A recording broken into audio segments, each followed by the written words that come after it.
और अगर by chance कहीं किसी मोड़ पर मिल भी जाएं तो बात नहीं कर पाते। कभी कभी दोस्ती सब में होती है, पर खुद से शुरुआत करने की हिम्मत हर एक में नहीं।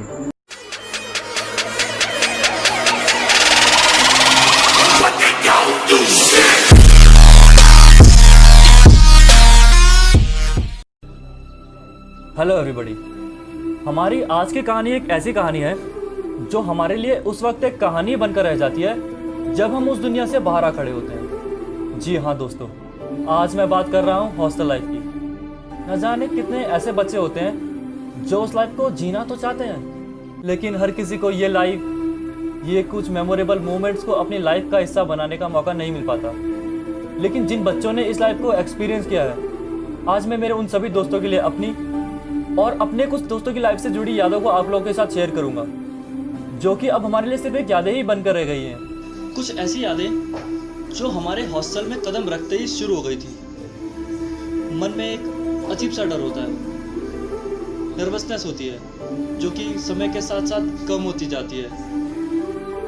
पर धीरे धीरे हम उस माहौल में इस तरह ढलने लग जाते हैं कि हमें पता ही नहीं चलता कि कब हमारे कुछ ऐसे दोस्त बन जाते हैं जिनके साथ हमारी शरारतें, ये मौज मस्तियाँ पल भर में शुरू हो जाती हैं। पर कहते हैं ना कि किसी चीज़ की कदर या हम उस चीज़ को तब मिस करते हैं जब वो चीज़ हमसे बहुत ज़्यादा दूर चली जाती है।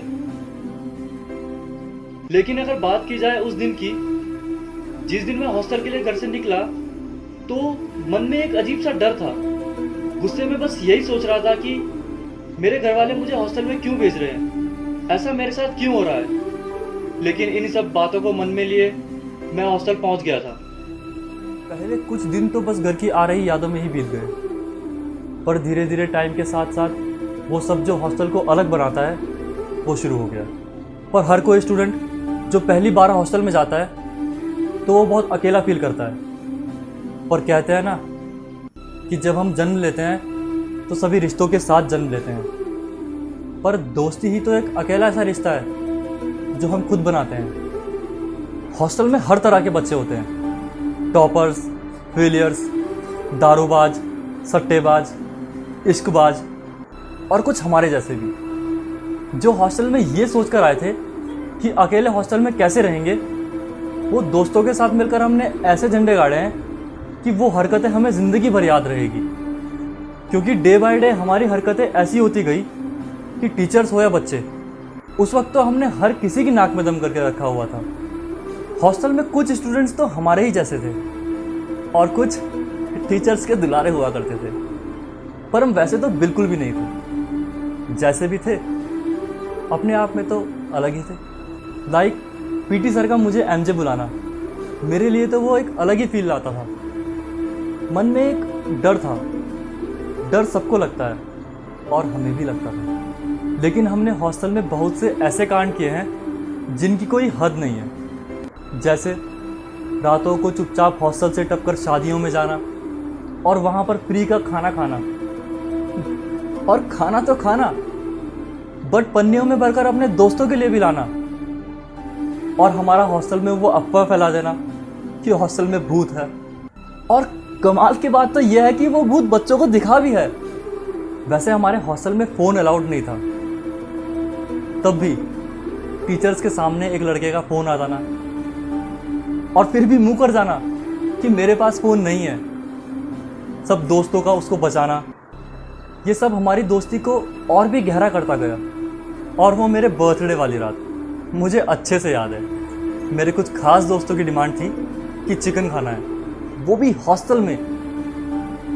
तो मैंने भी बाहर शॉप से चिकन बनवाकर एक पतीले में ले आया और उसको सबसे ऊपर वाले फ्लोर में रखवा दिया। पर शायद उस चिकन की खुशबू ने हम सबको पकड़वाना था, और ना जाने कैसे हम पकड़े भी गए। और कुछ टीचर्स ने उस चिकन को उठाया और फेंक दिया। बट फेंका तो फेंका, उसके ऊपर से मिट्टी भी डाल दी।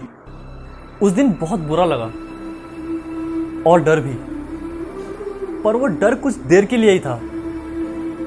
भले ही हम उस रात चिकन ना खा पाए हों, पर एक बार कुछ दोस्त शादी से पनीर लाए थे, और जब हम उस पनीर को खाने के लिए बैठे तो एक दोस्त ने थोड़ी सी लगा रखी थी, और शायद उसने उस पनीर को खाना भी था और निकालना भी।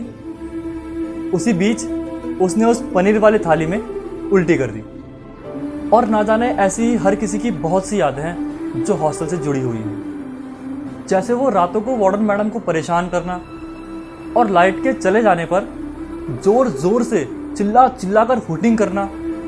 वैसे चाहे वो हॉस्टल लाइफ हो, स्कूल लाइफ हो या कॉलेज लाइफ, कुछ चीज़ें तो सेम ही होती हैं। जैसे वैलेंटाइन वीक पर अलग ही माहौल होना, रातों को वार्डन मैडम से छुप छुप कर लड़कियों को रोजेस और टेडी देना, और रक्षाबंधन में कुछ लड़कियों से दूर भागना, और कुछ दोस्तों के बीच टीचर्स को अलग और वियर्ड नाम से पुकारना, कुछ अच्छी और बुरी आदतें सीखना।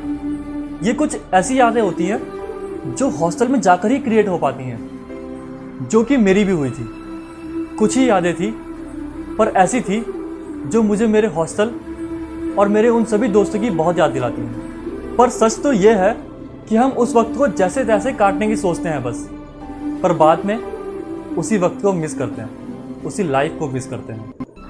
अब तो सबको चाहे पैसा कितना भी मिल जाए वो कम ही है, पर उस वक्त तो 10 रुपये की वैल्यू भी काफ़ी होती है हमारे लिए, क्योंकि वहाँ जो भी मिल जाए हम उसी में खुश होते हैं। उस वक्त जो बातें हमें टीचर्स की बुरी लगती थी, आज वही बातों को हम दूसरों को बताते हैं और ज्ञान देते हैं। जो कुछ हम घर पर नहीं करते वो वहाँ करना पड़ता है। घर पर परिवार ही सब कुछ, तो वहाँ सब कुछ को ही परिवार मानना पड़ता है। हॉस्टल में तो जो है वो है, पर हॉस्टल से निकलने के बाद की रियलिटी ये है कि कुछ दोस्तों से तो मिलना जुलना लगा रहता है, पर कुछ दोस्त मिलते नहीं हैं, वो बस याद आते हैं। और अगर बाई चांस कहीं किसी मोड़ पर मिल भी जाएं तो बात नहीं कर पाते। कभी कभी दोस्ती सब में होती है, पर खुद से शुरुआत करने की हिम्मत हर एक में नहीं। यार जो तुम्हारे दोस्त है ना, उनको याद करो, किसी भी तरह कॉल करो, उनको कांटेक्ट करो। कोई भी इंसान इतना अमीर नहीं है जो अपना गुजरा हुआ कल खरीद ले, और कोई भी इंसान इतना भी गरीब नहीं है कि अपना आने वाला कल ना बदल सके। कुछ खास दोस्त सफ़ेद रंग की तरह होते हैं, उसमें कितने भी रंग मिलाओ एक नया रंग बन जाता है, पर कितने भी रंग मिलाओ सफ़ेद रंग नहीं बन सकता। दोस्त हमेशा आईने और साए की तरह बनाओ, क्योंकि आईना कभी झूठ बोलता नहीं और साया कभी साथ छोड़ता नहीं। सो गाइज, ये थी मेरी और मेरे कुछ दोस्तों की हॉस्टल से जुड़ी कुछ यादें। वीडियो कैसी लगी कमेंट में ज़रूर बताना, और वीडियो को लाइक, शेयर और सब्सक्राइब करना बिल्कुल मत भूलना।